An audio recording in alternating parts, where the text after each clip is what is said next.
Kota-kota besar dunia banyak yang hilang selama-lamanya kalau jatuhnya di kutub utara atau selatan.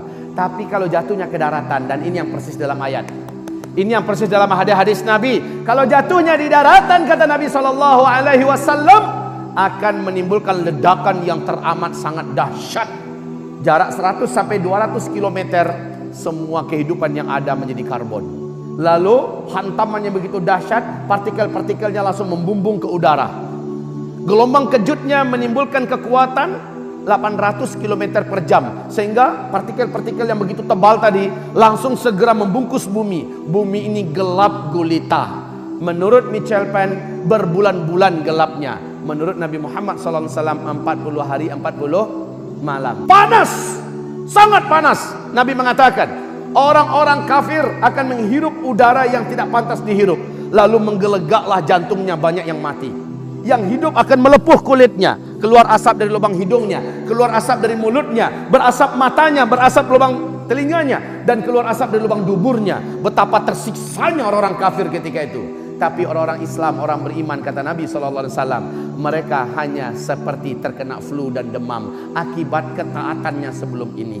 Nabi mengatakan, saat kamu menyaksikan di Syam sudah banyak terjadi fitnah, pembantaian, pembunuhan, kamu wahai umatku yang hidup di mana-mana di bumi ini, badiru bil a'mali sholihah, beramallah kamu, berlomba-lombalah memperbanyak amal-amal soleh. Ternyata salah satu rahasianya kebuka sekarang. Saat meteor jatuh, orang yang banyak amal solehnya kebal daripada bahaya dukhon itu. Makanya Nabi isyaratkan perbanyak amal soleh, perbanyak amal soleh, perbanyak amal soleh. Termasuk orang-orang yang selamat dengan munculnya Dajjal adalah orang yang iman dan amal solehnya sebelumnya sudah dipush sebanyak-banyaknya. Jadi Pak, minta maaf ya, kita hidup sekarang ini bukan lagi untuk berbanyak uang, Pak. Berlomba-lomba memperebutkan bangkai dunia yang akan hancur ini, bisa binasa semuanya. Tapi berlomba-lomba memperbanyak amal. Dimanapun berada, sholat 5 waktunya prioritaskan di masjid. Sholat qabliyahnya, sholat ba'diyahnya, rawatibnya, sholat sunat duhanya, tahajudnya. Pak, Rasul perintahkan badiru bil a'mal, perbanyaklah oleh kamu melakukan amalan-amalan soleh fitanan di masa-masa fitnah. Di hadis yang lain Nabi mengatakan wal fitan bisyam. Yang dimaksud dengan fitnah-fitnah itu adalah di Syam. Nah, saat fitnah di Syam membara, kamu yang ada di Indonesia, kamu yang ada di Afrika, kamu yang ada di Amerika, perbanyaklah amal soleh, berlomba-lomba perbanyak amal soleh. Terus terang saja, ini zaman dimana orang paling banyak megang gadget, megang handphone. Suami istri mau tidur, suami megang handphone, istri megang handphone, sampai ngorok dengan handphone. Al-Quran sudah lama ditinggalkan. Sambil nunggu mobil, sambil nunggu trans, ya, mobil trans, atau di dalam mobil juga sambil bergelantungan handphone. Al-Quran sudah lama ditinggalkan. Padahal Al-Quran termasuk penjaga yang paling sempurna ketika hari huru hara. Dari sekarang, Pak, dari sekarang kamu hamba Allah yang kami muliakan, setelah ini terjadi, nah, dilanjutkan oleh Michel Penn. Michel Penn melanjutkan bahwa ketika meteor ini menghantam bumi, meteor itu mengandung siderite. Apa yang disebut dengan siderite? Kandungan zat besi, Pak, yang padat. Saat dia menghantam atmosfer bumi kita, terjadi dentuman yang sangat besar, seluruh bumi bisa mendengarkan. Dentuman ini dan pergesekannya yang radikal dan keras untuk menembus atmosfer kita, menyebabkan dia terbakar bagian luarnya. Serpihan-serpihan kecilnya inilah yang akan menjadi hujan meteor kecil-kecil itu, kayak di film 2012, kayak di film Deep Impact dan sebagainya, kayak seperti di film Armageddon. Baik kaum muslimin, ini sebuah ilustrasi yang benar-benar sesuai dengan ayat dan hadis kaum muslimin. Kemudian kata beliau, siderite tadi, kandungan zat besi yang ada pada meteor ini akan menimbulkan medan magnet yang sangat kuat. Akibatnya semua besi-besi yang ada di bumi, semua benda-benda logam yang ada di bumi terinduksi. Lalu mesin mobil kita dari besi enggak? Satu komponen dengan komponen yang lain sudah terinduksi dan saling lengket, Pak.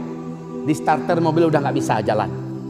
Begitu juga helikopter, pesawat, kapal-kapal, pabrik-pabrik, industri-industri, betul-betul macet semuanya, macet. Bukan macetnya sementara, forever. Inilah dia kenapa teknologi itu berhenti total, karena adanya hantaman meteor yang di dalam meteor itu mengandung siderite. Siderite ini menimbulkan medan magnet. Saat dia bergesekan dengan atmosfer, semua benda-benda logam dan besi yang ada di bumi akan terinduksi berhenti. Sebagaimana siderite ini juga menimbulkan gelombang elektromagnetika yang sangat tinggi dengan tegangan yang sangat tinggi. Akibatnya semua sinyal-sinyal di bumi akan terhenti secara spontan. Semua satelit juga mandul dan semua listrik akan terhenti secara total. Kita kembali kepada zaman kegelapan. Kaum muslimin yang kami muliakan, dan NASA Amerika mengumumkan bumi kita pada saat ini sedang berada di tengah-tengah arus sungai meteor. Allahu Akbar. Sudah diperingatkan oleh Amerika Serikat, NASA Amerika Serikat 2012, bahwa bumi kita pada tahun 2013 akan memasuki arus sungai meteor. Diperkirakan 2013 sampai 2016 baru lepas dari arus sungai meteor ini, akan ada hantaman 1.300 meteor menurut NASA. Ternyata benar Pak. Pada tanggal 15 Februari 2013 meteor pertama masuk menembus atmosfer bumi kita dan jatuh di Siberia, Rusia. Masih ingat nggak? Ini meteor pertama. 1.200 korban. 30.000 gedung-gedung yang ada kacanya hancur. Ya, meteor ini beratnya 70.000 ton. Nasib baik jatuhnya tepat di danau es, Pak. Sehingga danau itu langsung menggelegak dan membentuk kawah yang berapi. Luar biasa. Untung meteornya kecil. Pada tanggal 14 April, meteor kedua menembus lagi lapisan pertahanan bumi yaitu atmosfer dan tepat jatuh di Argentina. Tapi nasib baiknya Pak, tidak sampai ke daratan. Dia meledak di atas udara negara Argentina di malam hari Minggu. Saat itu sedang ada konser musik raksasa. 9 kota langsung terang benderang beberapa detik. 7 November jatuh lagi di Los Angeles. Masih 2013. Ya. Tahun 2014 meteor di malam hari, banyak negara-negara bisa menyaksikan melintas di negara mereka. Bahkan Indonesia sering menyaksikan ya, di malam hari ratusan ribu meteor melintas di atas negara kita, Pak.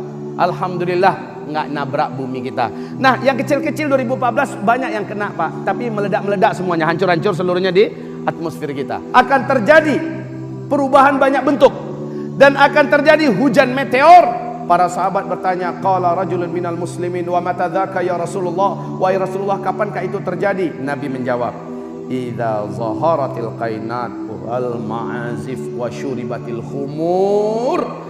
Kalau di bumi ini pada umatku sudah banyak bermunculan penyanyi-penyanyi wanita. Ini yang pertama. Yang kedua kata Nabi, wal ma'azif, apabila di tengah-tengah umatku di bumi ini sudah banyak umatku yang menggandrungi musik dan menyebarnya musik. Sudah apa belum semuanya? Yang ketiga kata Nabi, wasyuribatil khumur, apabila khamar, tua, arak sudah diminum secara formal dan legal, menyebar juga di mana-mana. Masya Allah. Bahkan istana kita saja dalam tayangan TV sudah tidak malu-malu petinggi-petinggi negara kita saling tos-tosan sementara di dalamnya adalah arak. La haula wala quwata illa billah. Dunia yang ada di tangan kita sekarang jangan dibuang, tapi jadikan untuk sarana mendekatkan diri kepada Allah. Bantu agama Allah ini sekuat-kuatnya, sebisa-bisanya, dan rekatkan hubungan hati dan persaudaraan sama ahlus sunnah wal jamaah. Jangan mau pecah belah dan dihasut. Udah dekat Pak waktu kita. Jangan mau dipecah belah dan dihasut. Wahai umat Islam, bersatulah, bersatulah. Kita akan memasuki zaman yang paling berat, di mana tidak ada gunanya perpecahan pada saat itu. Makin kita bersatu, makin kita kuat, insyaallah ta'ala. Demikian dari saya. Semoga hidup kita setelah ini lebih jujur, lebih amanah, lebih istiqomah, lebih bersemangat untuk beramal soleh, dan jangan abaikan dunia. Kata Nabi, kalaupun besok kiamat pasti terjadi. Hari ini masih ada satu butir kurma di tangan kamu, tanam hari ini. Padahal kurma baru dimanfaatkan 5 tahun ke depan kan. Itu menandakan apa? Nabi tak suka kalau umatnya mendengarkan kiamat lalu hilang semangatnya. Justru yang terjadi adalah semangat terus, ngejos terus. Mari Bu, kita istighfar kepada Allah Pak. Astagfirullah, astagfirullah, astagfirullah. Subhanakallahumma wa bihamdika asyhadu an la ilaha illa anta astaghfiruka wa atubu ilaik. Wabillahi taufiq wal hidayah. Wassalamu alaikum warahmatullahi wabarakatuh.